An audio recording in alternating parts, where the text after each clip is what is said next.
नमस्कार, मैं एस.एन. शर्मा और आप देख रहे हैं मेरी channel S N. Sharma motivational speaker. जी हाँ दोस्तों, काफ़ी कमेंट्स ऐसे आते हैं, सर छोटी उम्र में ठेकेदार कैसे बने। कुछ लोगों के कमेंट्स हैं, बिना इन्वेस्टमेंट के लेबर कॉन्ट्रैक्ट कैसे करें, बिना खर्चा किए कम पैसे में ठेकेदार कैसे बने। कुछ लोगों के सवाल आते हैं, सीसी रोड कॉन्ट्रैक्टर कैसे बने, सीसी रोड का काम कैसे करें। इस तरह के काफ़ी सवाल चैनल पर कमेंट के द्वारा मिलते हैं। दोस्तों, एवरीथिंग इज पॉसिबल। 10वीं पास करने के बाद भी आप ठेकेदारी कर सकते हैं। कुछ मेरे साथियों ने की है और बहुत अच्छे ठेकेदार बने हैं वो। जब मैं नया नया कंपनी में सर्विस करता था, उस समय मैंने एक ऐसे ठेकेदार जी देखे थे। बहुत पहले की बात है, ये 75 के आसपास की बात है, 1975 के आसपास की।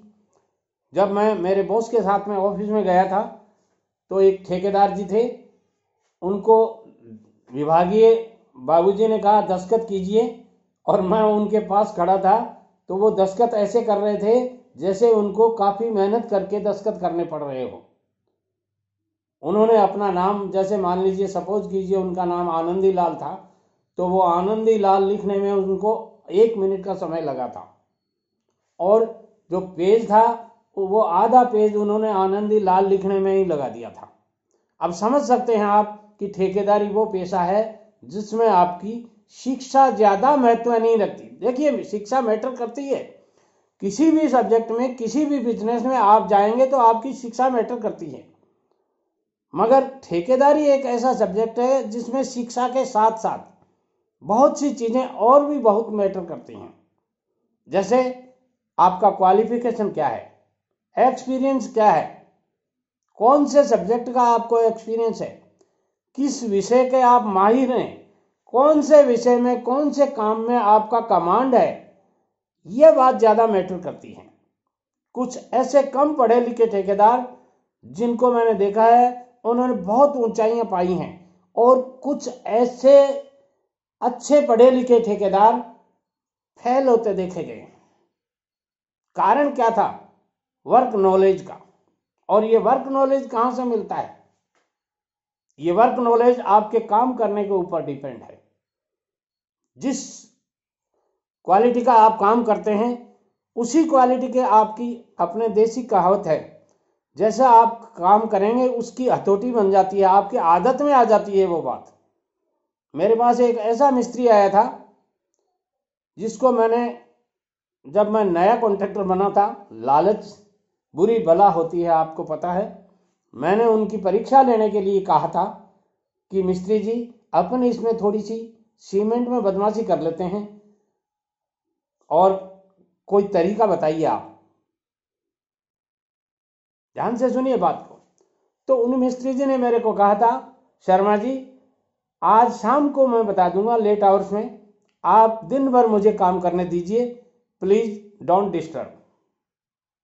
बड़े साफ शब्दों में कहा था, मुझे दिन में आप परेशान नहीं करने दीजिए, मेरा मूड खराब मत कीजिए, अपन शाम को इस विषय में बैठ के बात कर लेंगे। और मैं समझ गया कि मिस्त्री जी का मूड उखड़ गया। मेरे से उम्र में ज्यादा थे, तजुर्बेदार मिस्त्री थे, हालांकि अनपढ़ थे।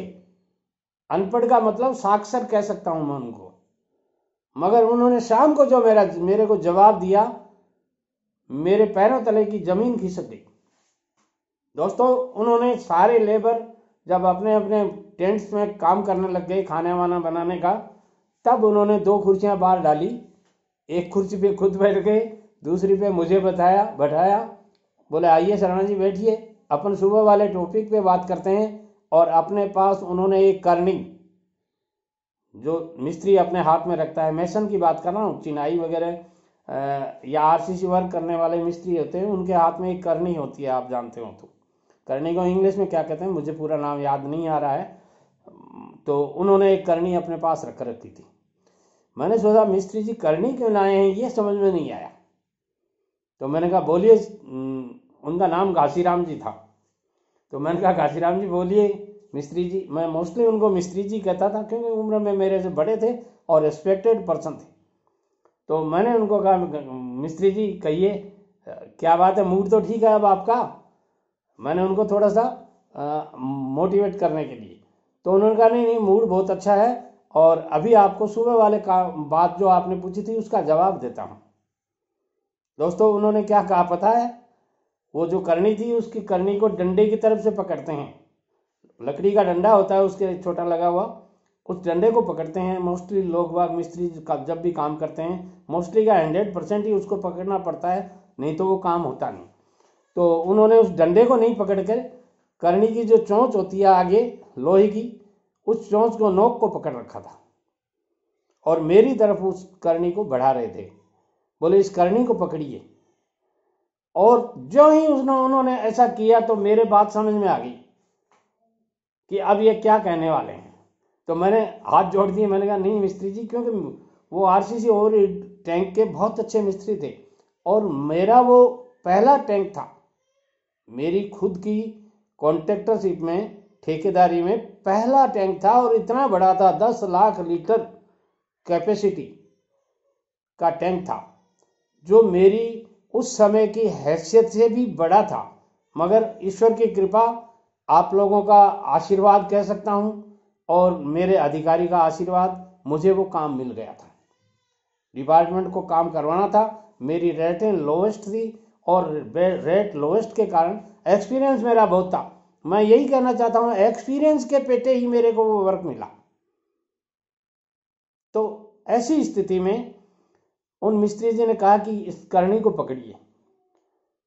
तो मैं समझ गया, मैंने कहा मिस्त्री जी मेरे बस की बात नहीं करनी पकड़ना, ये तो आप लोगों का काम है, आप कहना क्या चाहते हैं मैं समझ गया, इसलिए आप इस टॉपिक को ही बंद कर दीजिए। बोले नहीं नहीं टॉपिक तो चालू रखूंगा मैं जब तक आप हाँ या ना में जवाब नहीं देंगे।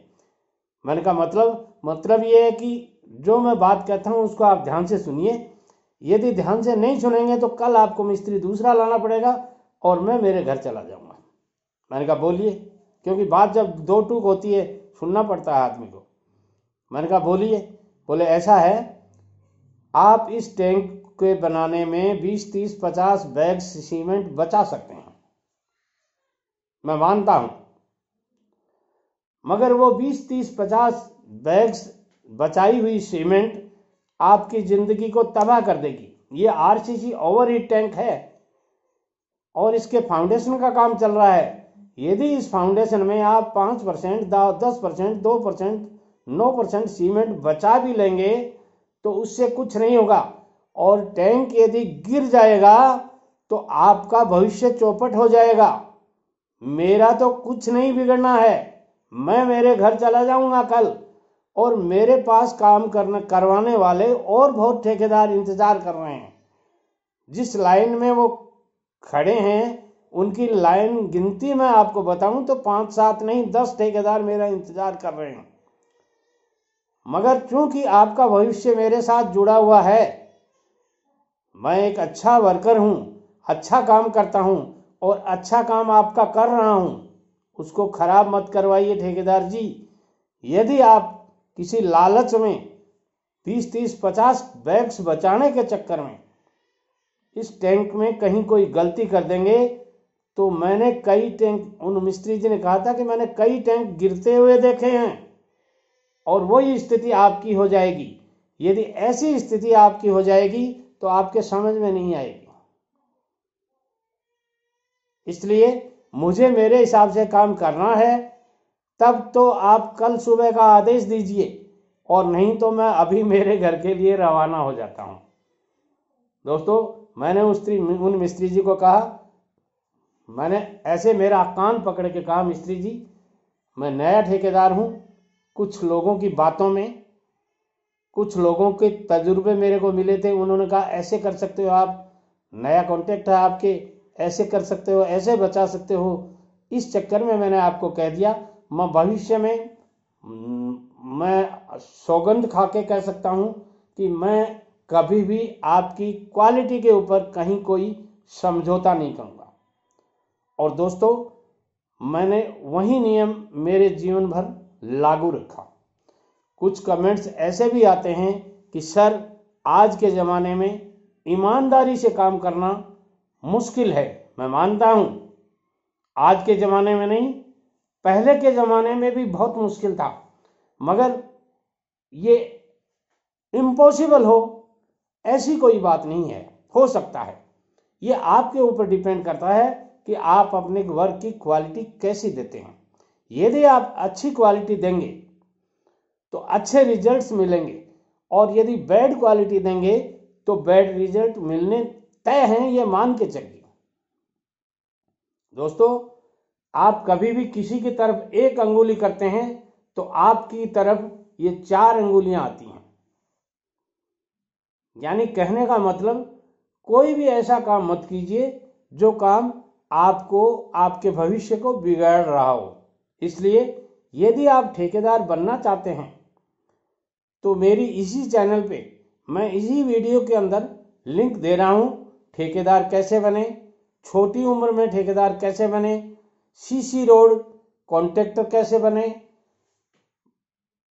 ए क्लास से डबल ए क्लास ठेकेदार कैसे बने, डी क्लास कॉन्ट्रैक्टर से सी क्लास ठेकेदार कैसे बने, ठेकेदारी बिजनेस में कौन कौन सी बातें आपको ध्यान रखनी चाहिए, ठेकेदार कितना रुपया कमाते हैं, ठेकेदारी बिजनेस में आप कितना कमा सकते हैं, ठेकेदारी बिजनेस शुरू करने के लिए आपको कौन कौन से डॉक्यूमेंट्स की आवश्यकता होती है, ठेकेदारी बिजनेस में कौन कौन सी समस्याएं आती हैं, ठेकेदार फेल क्यों हो जाते हैं।